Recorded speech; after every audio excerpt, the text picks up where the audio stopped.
Ok. Uy, ya nos estamos, se me están yendo, ya son, se me han ido como 8. Bien, veamos ahora cómo hacemos para campos vectoriales. Para funciones vectoriales, entonces las cosas son bastante sencillas, porque en realidad cada componente del vector resultado de la función vectorial es una función escalar, es una función de una variable independiente, de las que yo sé hacer desde que cursé análisis 1. Así de que para calcular el dominio tengo que hacer la intersección de intervalos y la intersección de intervalos me va a dar un intervalo que es el dominio, un intervalo de números reales. Para calcular límite, calculo el límite de cada una de las componentes.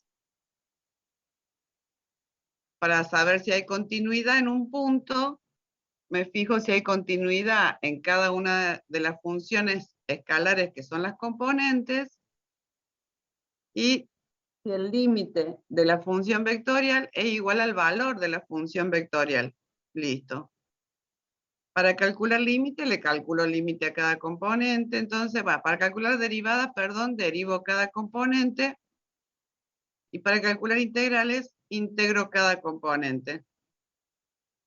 O sea que hasta acá no habría mayor cantidad, no habría mayores cosas nuevas sobre las que me queden dudas. Bien, ¿estamos de acuerdo con eso? Ahora vienen los campos vectoriales. Esto se complicó un poco. Los campos vectoriales se complican un poco porque a un vector le hago corresponder un vector. Digamos, la dimensión del dominio es mayor que 1 y la dimensión de la imagen también es mayor que 1. Yo le voy a dar a una tupla, a un montón de funciones, perdón, de variables independientes, acá hay n variables independientes, a cada una de las funciones que es una de las componentes del vector campo vectorial. Entonces, yo voy a tener un dominio que son vectores y una imagen que son vectores. Y cada uno de esos vectores en realidad es lo que nosotros estudiábamos como campo escalar. Fíjense, y sub 1 es un número real que es f, una función de varias variables. Y sub 2 es un número real que es una función de varias variables. O sea, cada componente del vector campo vectorial es un campo escalar. ¿Estamos de acuerdo con eso?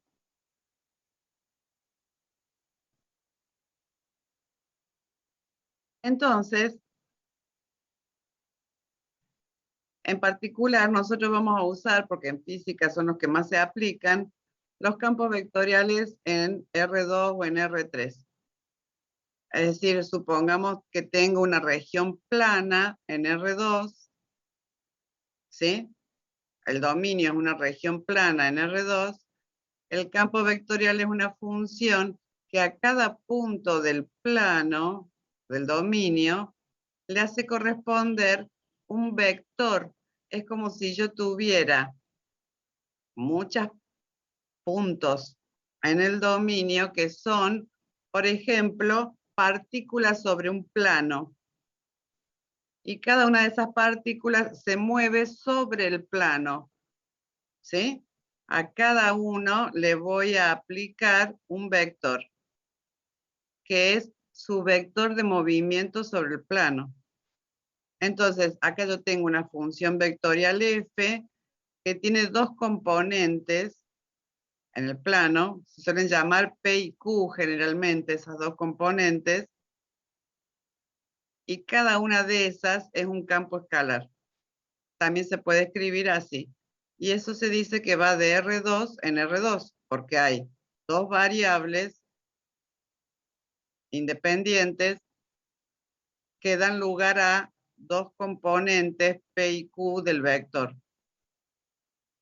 Por ejemplo, tengo una función, un campo, perdón, vectorial f de x, y, donde la componente P, la primera componente P, depende de x y de y, la segunda componente Q depende de x y de y. Se puede escribir también así. Y dice, supongamos, para el punto 1, 2, en el punto 1, 2, el campo vectorial, ¿cuánto vale? Entonces digo, le asigno, calculo cuánto vale la componente P. En el punto 1, 2, 2 por 1 por 2, 4. Y la componente Q, en el punto 1, 2, 1, 2, 3. Entonces va a ser el vector de componente 4, 3. Trazo el punto 1, 2. Este punto de un dominio, del dominio, le corresponde el punto este. ¿Cómo sé que le corresponde este punto que es el 4, 3? Fíjense, a partir de este punto tracé la componente P que mide 4 y la componente Q que mide 3. ¿Están de acuerdo con eso? No, profe, ¿puede volver a repetir? Sí. Supongamos que tengo ahora un campo vectorial de dos variables independientes. A cada punto del plano, a cada punto x, y, porque es de dos variables independientes, le voy a hacer corresponder un vector del plano. Entonces digo, ese vector va a tener dos componentes. Se suelen llamar P y Q cuando son dos las componentes. Esas dos componentes dependen del punto del plano. Acá va a haber un vector y acá va a haber otro vector que no tiene nada que ver con este. Cada punto del plano le va a corresponder un vector. Es como si vos vieras en el plano un montón de puntos que se están moviendo y cada uno tiene, supongamos, su vector velocidad dibujadito encima. ¿Sí? ¿Te podés imaginar eso? Sí, sí, profe. Bien. Entonces, ahora, si yo quiero saber cuánto vale el campo vectorial en el punto 1, 2, simplemente le asigno el valor 1, 2, el par ordenado 1, 2 a la función P y el par ordenado 1, 2 a la función Q. Bueno, acá tenés un ejemplo. Por ejemplo, si la función vectorial dice que P es 2xy y que Q es x cubo más y, yo quiero saber cuánto vale en 1, 2, f de 1, 2. En lugar de x escribo 1 y en lugar de y escribo 2. Entonces me va a quedar, si escribo acá 1, 2, 4. Y si escribo acá 1, 2, 3. Ok. Entonces, en el punto 1, 2, mi campo vectorial vale 4, 3. Al punto 1, 2 le corresponde un vector de componentes 4, 3. Entonces, al punto 1, 2 le corresponde este vector que es de componentes 4, mira, 1 y 5, ¿ves? 4, 3, 2, 5, 3 acá, ¿sí? A partir de ese origen, trazo, el origen es el punto que me estoy buscando. A esta partícula le asocio este vector, ¿sí? Sí, profe, ahí se entendió, gracias. Bien. Matías me dice,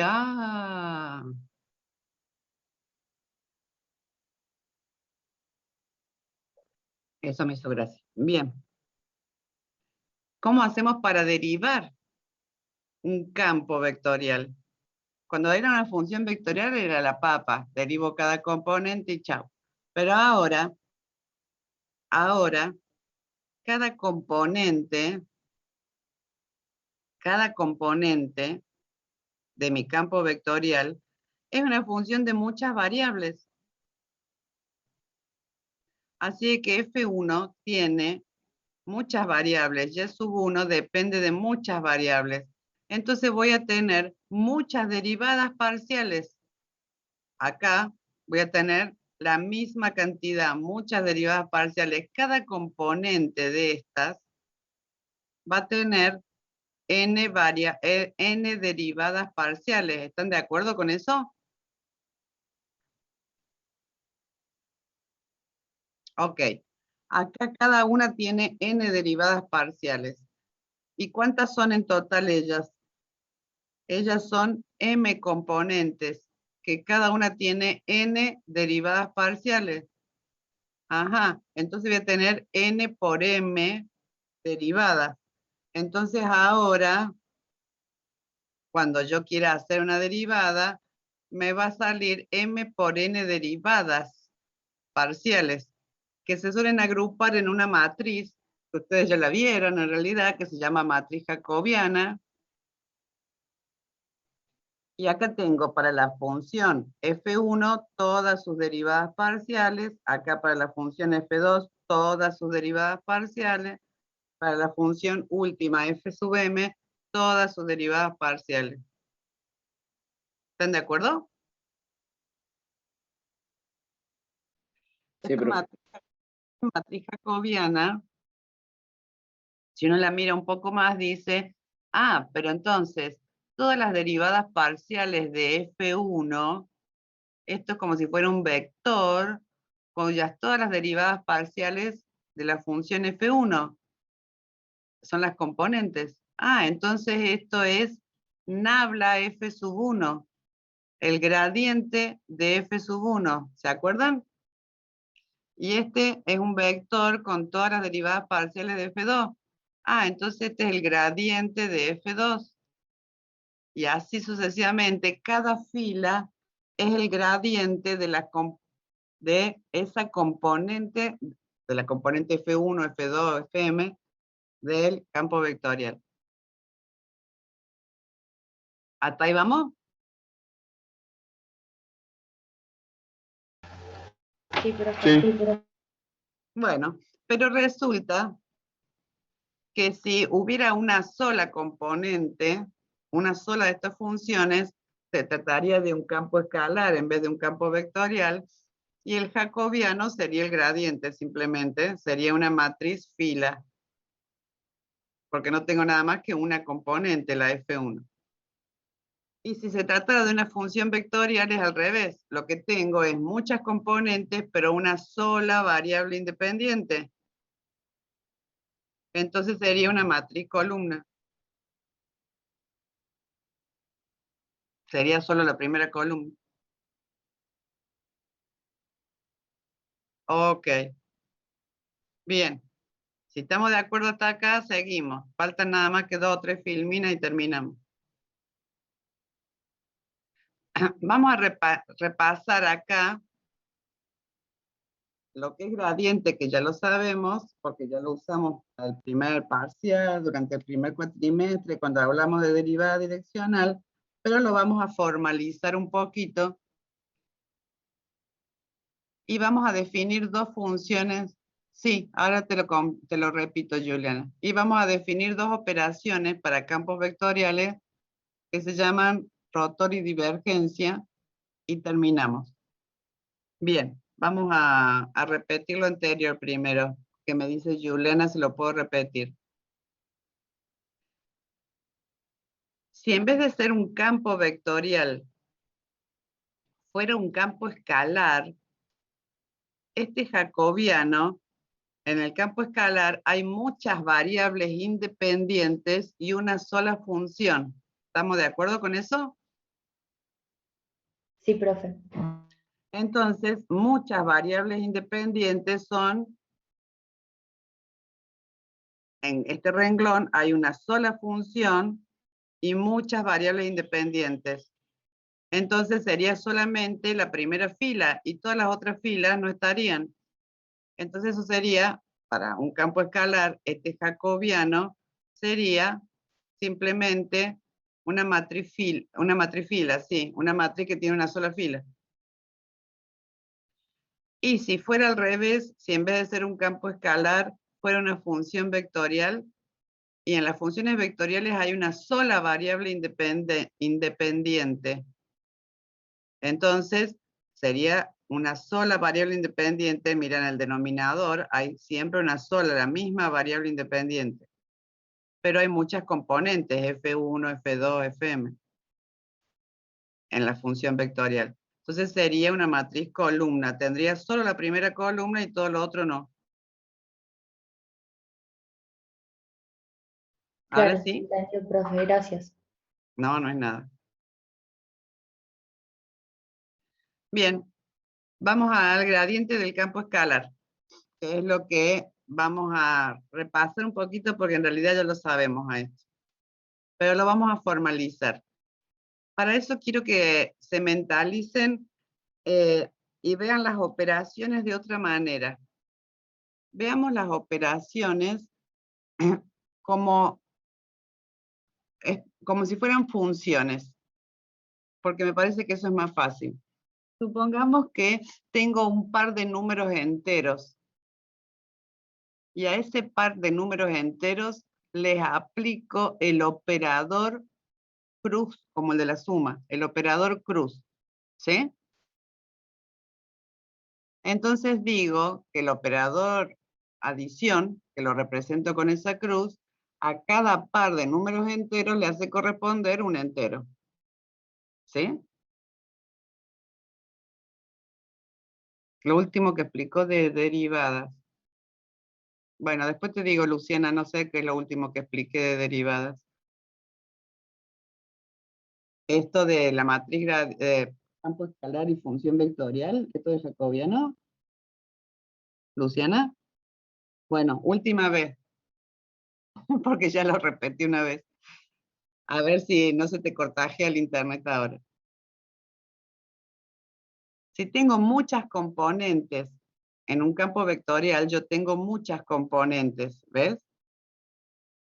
M componentes, y cada una es un campo escalar que tiene n variables independientes. ¿Hasta ahí vamos de acuerdo? Sí, profe. Entonces, cada una de estas componentes va a tener n derivadas parciales. Acá, y sub 1 o f sub 1, que es lo mismo, va a tener n derivadas parciales. F2 tiene n derivadas parciales. ¿Sí? Cuando tomo en cuenta todas las componentes que son m, cada una de ellas tiene n derivadas parciales, en total voy a tener m por n derivadas parciales. Entonces, si yo quiero derivar un campo vectorial, voy a obtener m por n derivadas parciales de ese campo vectorial. Esas m por n derivadas parciales, de cada componente respecto de todas sus variables independientes, se llaman matriz jacobiana de la función, en realidad matriz jacobiana del campo vectorial. Ahora, si en vez de hablar de en campo vectorial, hablo de un campo escalar, ¿cómo me queda la matriz jacobiana? En un campo escalar hay una sola función, una sola componente que tiene varias variables independientes. Entonces voy a tener una sola línea de estas. No voy a tener todas estas de acá abajo, solamente una, porque es un campo escalar. Tiene muchas variables independientes, pero tiene una sola variable dependiente. ¿Estamos de acuerdo con eso? Sí. Entonces, la matriz jacobiana de un campo escalar va a ser simplemente una matriz fila. De hecho, a esa matriz fila le solíamos llamar gradiente. Bien. Ahora, supongamos que tengo una función vectorial. ¿Cómo es el jacobiano de una función vectorial? En la función vectorial habíamos dicho, vamos a volvernos para arriba,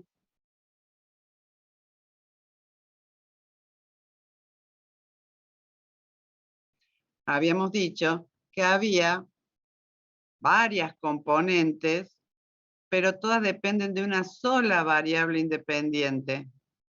¿Sí? Entonces, si me voy a pensar de nuevo ahora en la matriz jacobiana, tengo varias componentes, pero no hay varias variables independientes, hay solamente una. Entonces, voy a tener solo la derivada de cada componente respecto de esa variable independiente. Y esto se va a convertir en una matriz columna. Todo esto no va a estar. Ahora sí. Sí, profe. Gracias. Ajá. Bueno, Matías, está bien. Ahí engancho por tercera vuelta, anda. Me parece bárbaro que pregunten. Digamos, la idea es que para eso están ahí sentados. Si nos vamos a sentar a escuchar como quien oye llover, digamos, estamos perdiendo el tiempo malamente. Así es que, buenísimo que pregunten si no están entendiendo. Ahora sí se pesca lo de la matriz jacobiana. Bien. La matriz jacobiana, entonces, en general, para un campo vectorial de m por n, digamos, va a ser una matriz como esta. Pero si se trata de un campo escalar, como hay una sola variable dependiente, una sola función, digamos, va a haber muchas variables independientes, solamente esta fila, y en el caso de la función vectorial al revés. Hay muchas componentes, pero hay una sola variable independiente, entonces la derivada de cada componente respecto de la única variable independiente que hay, entonces te queda una matriz columna. Bien. Ahora sí, retomemos la idea del gradiente. Yo quisiera que pensemos las funciones, las operaciones, como operadores aplicados al dominio de una función. Supongamos, las funciones trigonométricas yo podría pensarlas como un operador aplicado a un ángulo. Yo podría pensar que seno es un operador que cuando lo aplico al ángulo de 30 grados le corresponde 0,5. Que si a seno se lo aplico al ángulo de 90 grados, le corresponde 1. Si se lo aplico al ángulo de 0, le corresponde 0. ¿Se entiende? La multiplicación, el operador multiplicación, que es el puntito, si se lo aplico al par 5, 3, a un par de números reales, me da 15. ¿Estamos? Entonces, todas las operaciones que ustedes saben hasta acá se podrían definir pensando en un operador aplicado a una función. Entonces, yo quisiera que pensemos al operador, al gradiente de una función. Nosotros habíamos dicho que era un vector que tenía por componentes las derivadas parciales de la función, y entonces podríamos generalizarlo al concepto de gradiente diciendo, bueno, gradiente es un operador que voy a representar con esta letra griega que se llama nabla, que es como delta pero al revés. Es un operador derivada de algo respecto de cada una de las variables independientes. Es un vector cuyas componentes son las derivadas de alguna función respecto de cada una de sus variables. Por ejemplo, si aplico este operador nabla a una función de dos variables, entonces nabla f es un vector cuya componente es la derivada de la función respecto de x y la otra componente respecto de y. ¿Se entiende la idea? Digamos, quiero que veamos al gradiente como el resultado de aplicar el operador nabla a una función.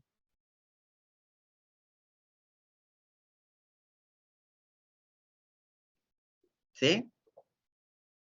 ¿Sí o no? Sí, profe. Ok. Porque era eso, lo vamos a usar ahora para las poquitas filminas que nos faltan. Vamos a estudiar qué cosa es divergencia de un campo escalar, de un campo vectorial, perdón. La divergencia de un campo vectorial es un número, es una magnitud escalar. Y se calcula como la traza de la matriz jacobiana. En realidad tengo que hablar siempre de campos vectoriales que tengan la misma cantidad de variables independientes que de componentes en el vector. O sea, de Rn en Rn. El jacobiano tiene que ser cuadrado para poder hablar de traza. ¿Qué es la traza? La suma de los elementos de la diagonal principal. Entonces, ¿cómo calculo la divergencia? Calculo el jacobiano, la matriz jacobiana, la matriz de las derivadas y sumo los elementos de la diagonal principal.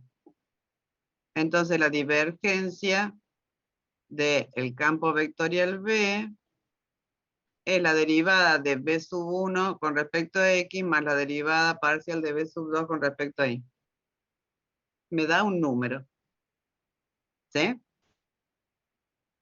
Si se lo aplico a esta derivada, se la aplico a un punto, calculo su valor en un punto, calculo su valor en un punto, voy a tener dos números sumados, me van a dar un número. Así que la divergencia de un campo vectorial es un número. Para interpretar físicamente qué es la divergencia, uno podría pensar que un campo vectorial es como el movimiento de las partículas de un fluido. En cada puntito, en cada partícula del fluido, dibujo un vector que represente la velocidad del fluido. La velocidad de esa partícula, perdón, en el fluido. La divergencia va a medir, en este caso, el cambio de densidad del fluido en el punto. Digamos, si las demás partículas tienden a acercarse, en realidad va a aumentar la densidad. Y si las partículas que están alrededor tienden a alejarse, la partícula va a disminuir, en ese punto va a disminuir la densidad del fluido.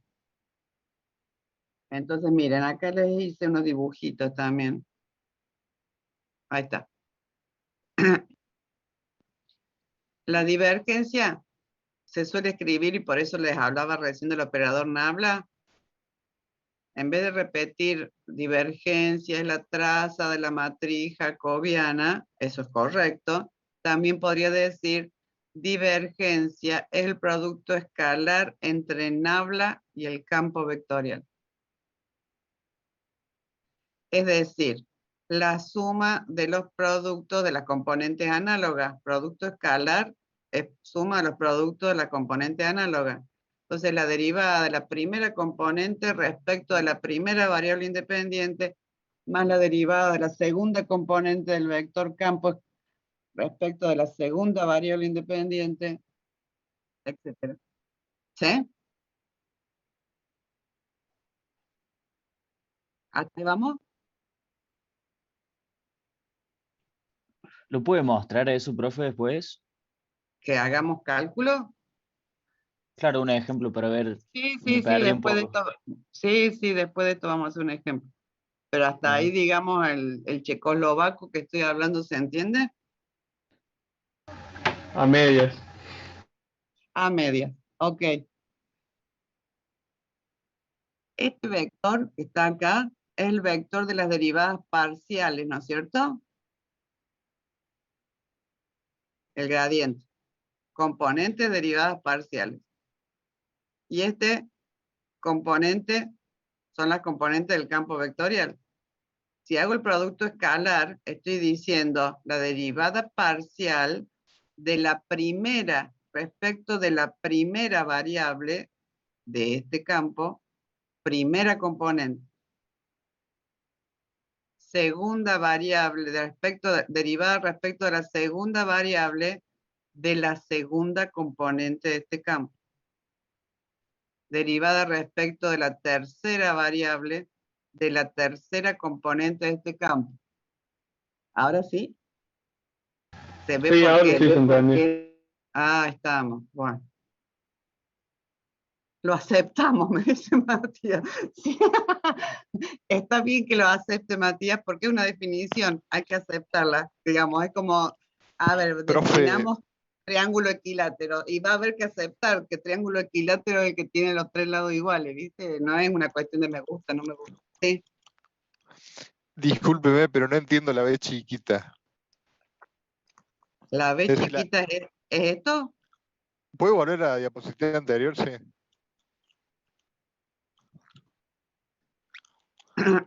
¿Cuál es la B chiquita? Y Porque las veo todas del mismo tamaño, por eso te digo cuál es la chiquita. no, la primera. ¿Esto? ¿Esto? Sí, sí, ¿Estás mirando la pantalla? sí, sí. ¿Esta B? ¿Esa? Sí, profe. Esa B es el campo vectorial. Es un vector de dos componentes. La primera componente es una función de dos variables, la segunda componente es una función de dos variables. Un campo vectorial es un vector, a cada punto del plano X, Y, le está haciendo corresponder un vector V, cuya primera componente se puede calcular haciendo la cuenta de el campo escalar f de xy, y su segunda componente se puede calcular evaluando el campo escalar g de xy en el punto en cuestión. Si te gusta más, acá podés poner, no sé si eso te sirve. Perdón.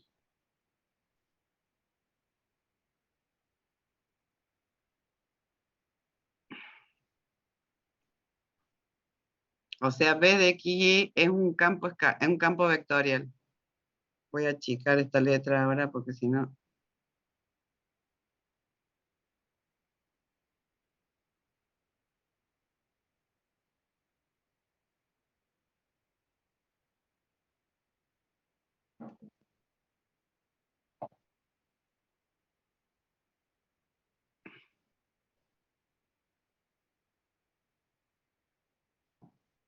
Ahora sí.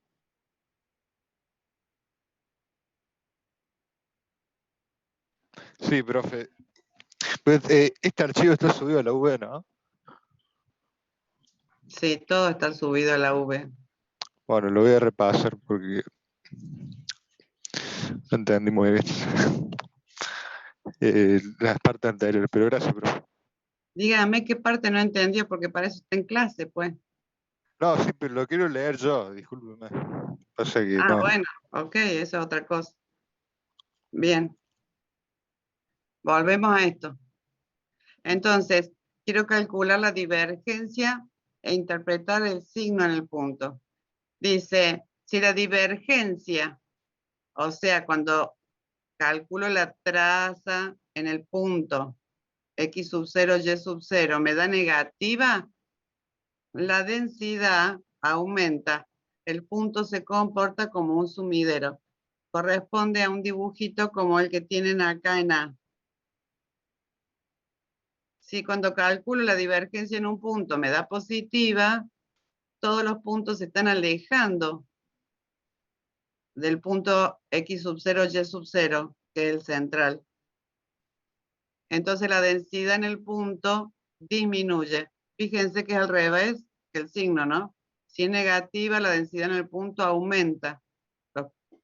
Si es positiva, la densidad en el punto disminuye. El punto se comporta como una fuente. Se le están escapando los puntos que están alrededor. Se están alejando de él.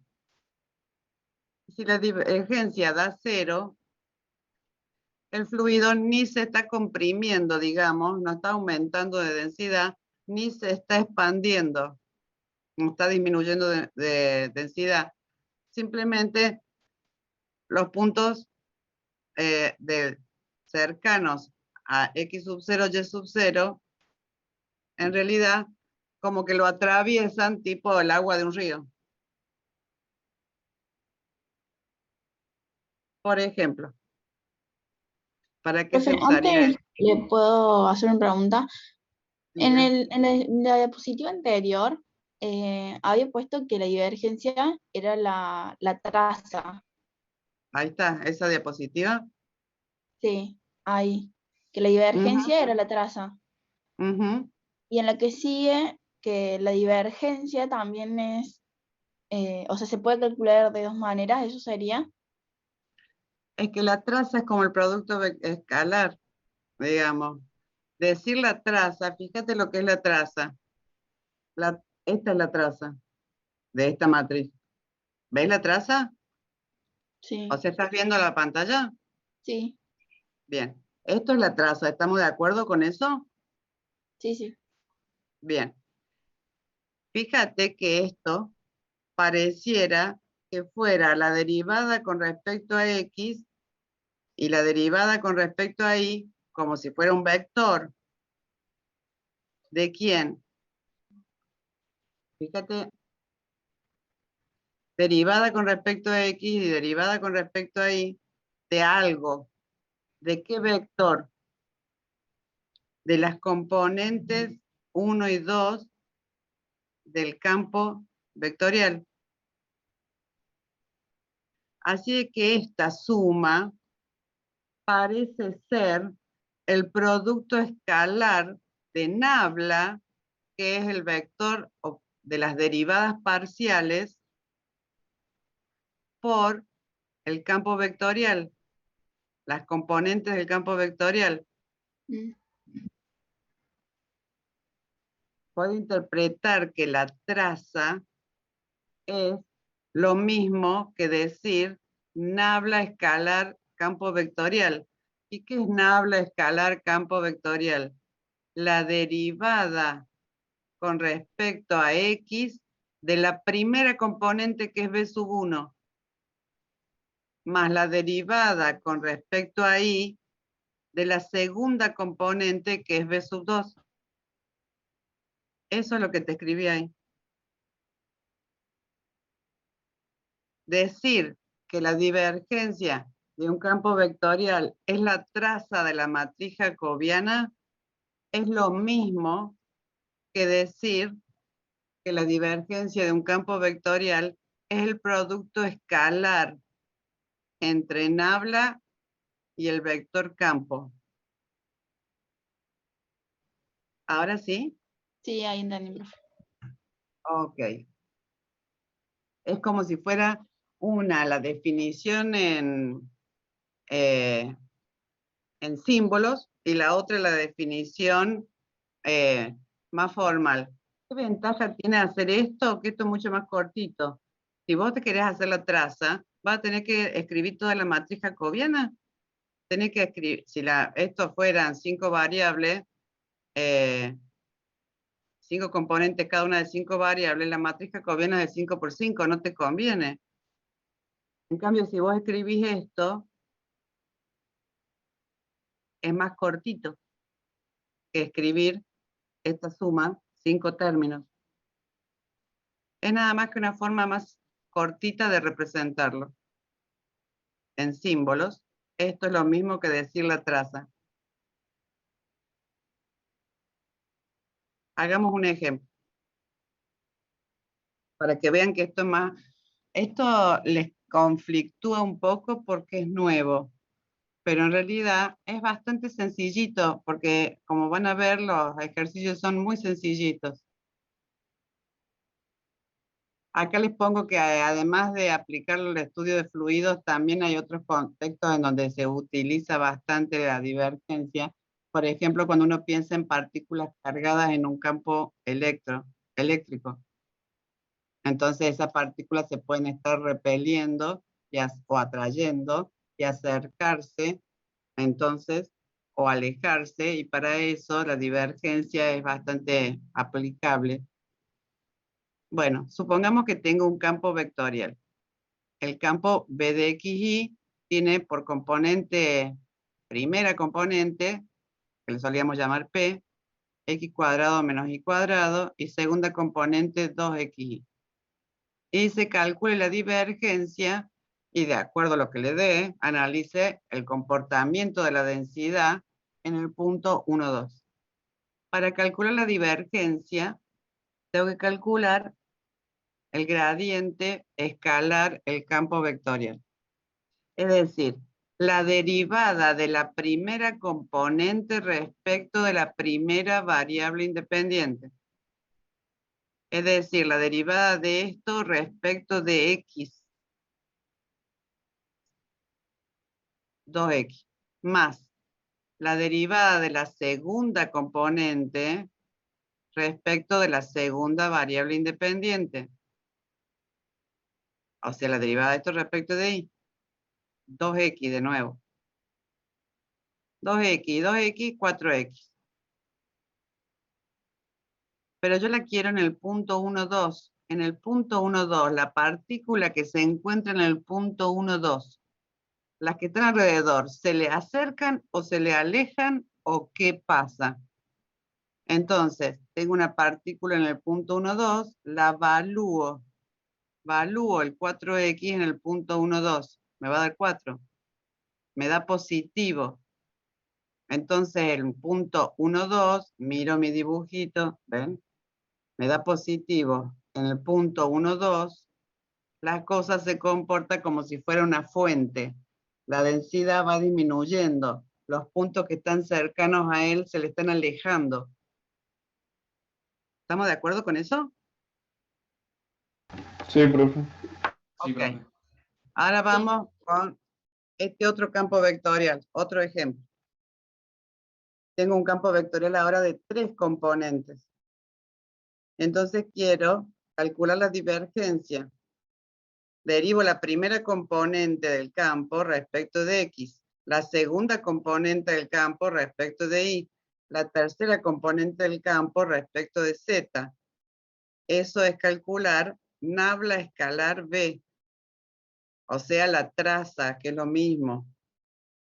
Bien, la primera derivada esta respecto de X me da YZ. La derivada de esta, de la segunda componente, respecto de Y, 2YZ cubo. La derivada de esta última componente respecto de Z, este término tiene derivada 0 y este término menos 2X. Esas 3 cosas las sumo, porque dice la traza de la suma, ¿se acuerdan? O producto escalar, suma de los productos. Bueno, las sumo las 3. Ahora quiero saber cómo se comporta mi campo vectorial en el punto 1, 0, menos 2. Entonces evalúo esto en el punto 1, 0, menos 2. Donde haya una Y va a dar 0. Así que estos dos términos, chau. Y en este, X vale 1, entonces menos 2 por 1, menos 2. La divergencia en el punto 1, 0, menos 2 me da negativa, me da menos 2. Entonces, si me da negativa, quiere decir que ese punto está atrayendo a todos los que están cercanos. Su densidad está aumentando, digamos. Se comporta como un sumidero. ¿Ahora sí? Sí, profe. Bien, es más fácil de lo que parece finalmente, calcular es bastante fácil.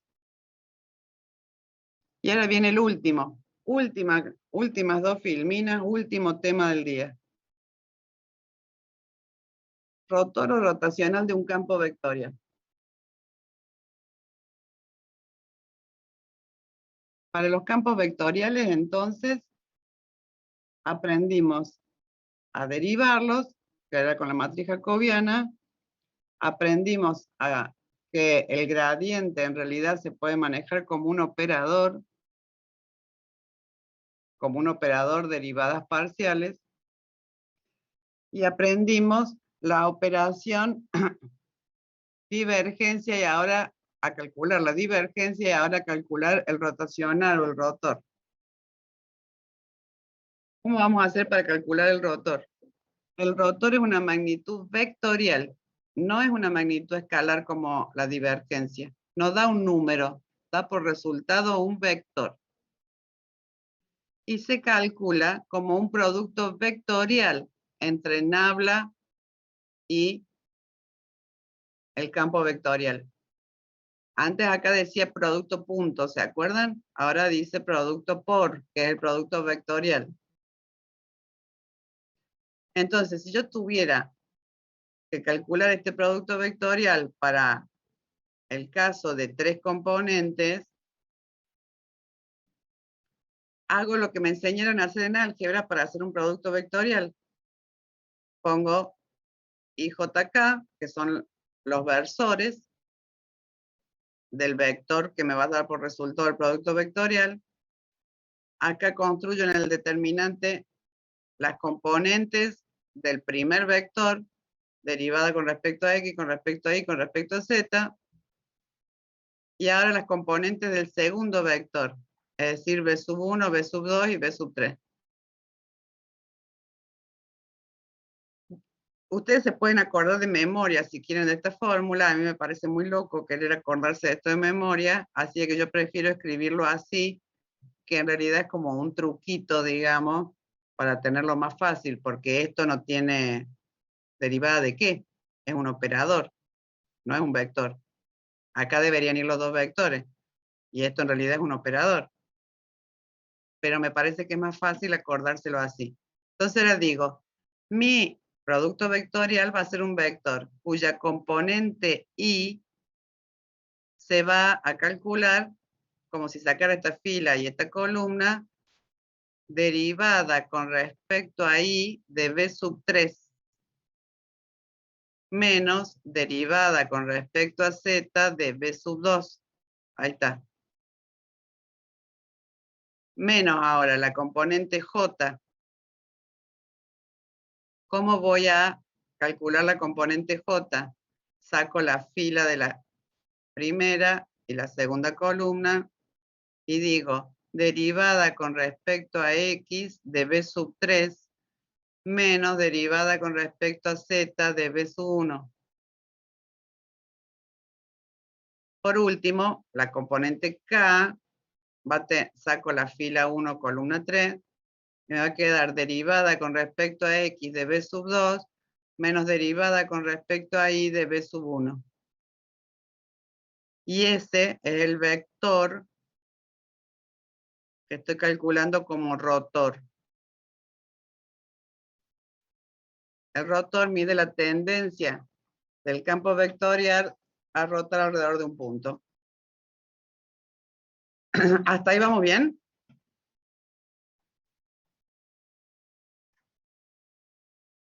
Sí, profe. ¿Hola? ¿Sí? ¿O es Sí, profe. desesperante? Esto Vamos bien, profe.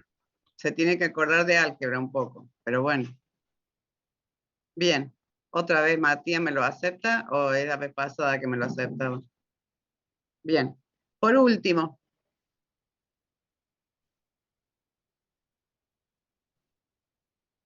en cada punto, el rotor, como este es un vector, tiene un módulo. En cada punto, el módulo de ese vector es el doble de la velocidad angular de rotación. Y su sentido, horario o antihorario, lo vamos a determinar con la regla de la mano derecha. Ahora vamos a ver cómo es eso. Entonces, hagamos un ejemplo para verlo mejor. Tengo el campo vectorial B, que tiene 3 componentes que dependen de 3 variables independientes, X, Y y Z. Las 3 componentes dependen de 3 variables independientes. Quiero calcular el rotor en el punto 012 y ver qué pasa con el resultado de eso. Entonces, para calcular el rotor, escribo producto vectorial de nabla por el campo. Acá voy a poner IJK, siempre se pone lo mismo. Las componentes del vector nabla, del vector gradiente, y abajo las 3 componentes del vector campo vectorial. Y ahora calculo y digo, la componente Y va a ser la derivada con respecto a Y de esta función. La derivada con respecto a Y de esta función es xz a cada 0 menos la derivada con respecto a z de esta otra función. La derivada con respecto a z de esta función e a la x. Entonces, xz menos e a la x. Esa es la componente Y. Ahora vamos con la componente J, precedida siempre por el signo menos, porque se acuerdan que era, si la suma de fila y columna da impar, es negativa, y si da par, es positiva. Bueno, entonces negativa, porque es fila 1, columna 2, da impar. Entonces ahora digo, la derivada con respecto a x de esta función, yz menos 4z, menos la derivada con respecto a z de esta función. Con respecto a z, su derivada es 1. Entonces, yz menos 4z menos 1. Esa es la componente j. Por último, para la componente k, saco esta fila, esta columna, y me queda la derivada con respecto a x de z e a la x, que es z e a la x. Menos la derivada con respecto a y de esta función, que es 2y. Ahí está, z e a la x menos 2y. Listo. Tengo ahí mi vector rotacional. Ahora yo quiero saber qué pasa en el punto 0, 1, 2. Entonces voy a evaluar ese vector en el punto 0, 1, 2. En lugar de x pongo 0, en lugar de y pongo 1, en lugar de z pongo 2. Ahí están hechos los reemplazos. Y ahora me fijo. 0 por 2, 0. E a la 0 es 1, menos y. Y acá, 1 por 2, 2. Menos 1, 1. Menos 8. Menos 7. Menos 7, precedido por el signo menos, 7, j. Y por último, 2 por 1, 2, menos 2 por 1, 2. La componente k es 0, no la pongo. Puedo poner más 0k si quiero. No es necesario. ¿Estamos? Puedo dejarlo así nomás. ¿Hasta ahí vamos bien? Sí, profe. Este es el vector del producto vectorial. Ah, dígame. No, profe, dígame no. a mí. Bien. Entonces, a ese vector, que no tiene componente k, porque me dio 0 la componente k, no tiene componente k, está sobre el plano XY. Es un vector que está sobre el piso. ¿Se entiende eso? Está sobre el piso. La componente en Y es menos 1 y la componente en J es 7. Entonces, no sé si se fijan ahí, acá tengo como si fuera un paralelogramo, ¿sí? ese vector resultante rojo es mi vector rotacional. ¿Hasta ahí vamos? Sí, profe. Bien. Entonces ahora yo voy a calcular el vector velocidad angular. Dijimos acá que su velocidad angular es su módulo es el doble de la velocidad angular. Entonces, tengo que calcular el módulo. El módulo de este vector rojo es la suma de los cuadrados de los componentes, le saco raíz cuadrada. Menos 1 al cuadrado, 7 al cuadrado, raíz cuadrada de 50, que es casi 7. Eso me da el doble de la velocidad angular. Bueno, divido en 2 y eso es la velocidad angular, 3,5 más o menos. ¿Sí? Esa es la velocidad angular. Ahora yo quiero saber en qué dirección están, cómo gira esto. Eso es con la regla de la mano derecha. Tiene que poner la mano derecha con el pulgar apuntando hacia el extremo del vector, no el origen, sino el extremo. O sea que sería algo así como la palma horizontal con la palma para arriba. Y el pulgar entonces apunta hacia el extremo del vector. ¿Hasta ahí vamos? Sí. Ahora tengo que agarrar el vector. O sea, a ver, un minutito. Voy a hacer así. Esperen un segundo.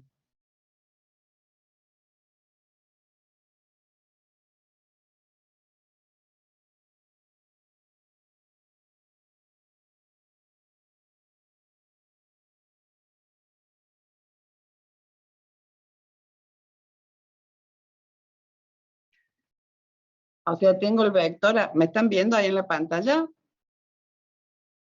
Sí, profe. Ok. Sí.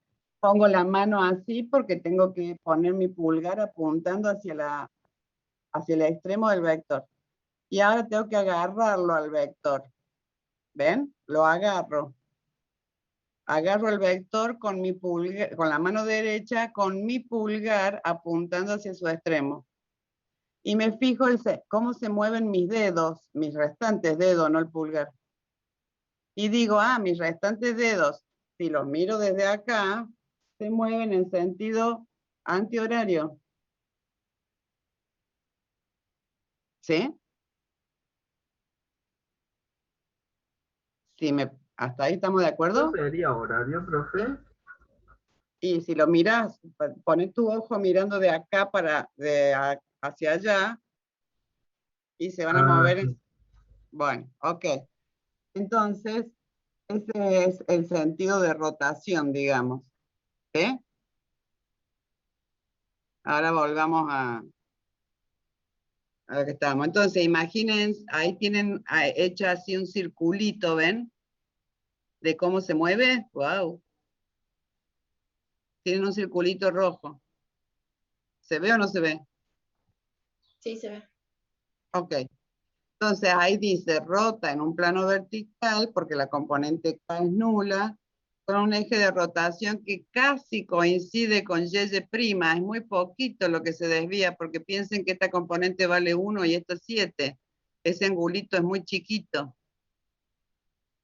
El sentido antihorario, si lo miro desde el sentido positivo hacia el origen, porque la componente J es mucho mayor que la I, usando la regla de la mano derecha. Bueno, o sea, las partículas de este fluido tienden a rotar a una velocidad angular de 3,5 radianes por segundo, en el sentido de este arquito colorado que tengo acá.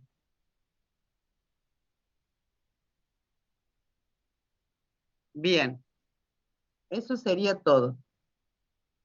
A mí me gustaría, porque es nuevo y especialmente la última parte, la de campo vectorial, pero todo estaría mejor, y si no, al menos lo de campo vectorial, le echen una leidita para la clase que viene a todo esto, No, porque yo vaya a evaluar nada y si usted no lo lee no importa, es asunto suyo, pero yo les aconsejo que hagan una leída de esto y si les surgen dudas, las preguntan y si no, lo vamos a usar lo mismo, en parte, para lo que sigue.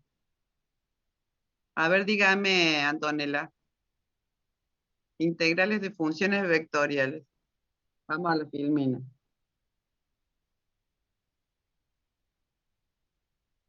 Ahí voy para arriba.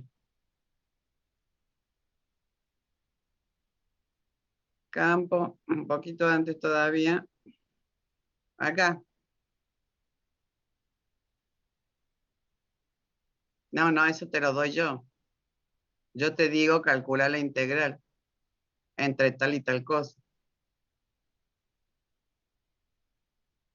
Bien. ¿Alguna otra cosa? ¿No? Bueno. Entonces hagamos como trato eso que les pido, por favor. La clase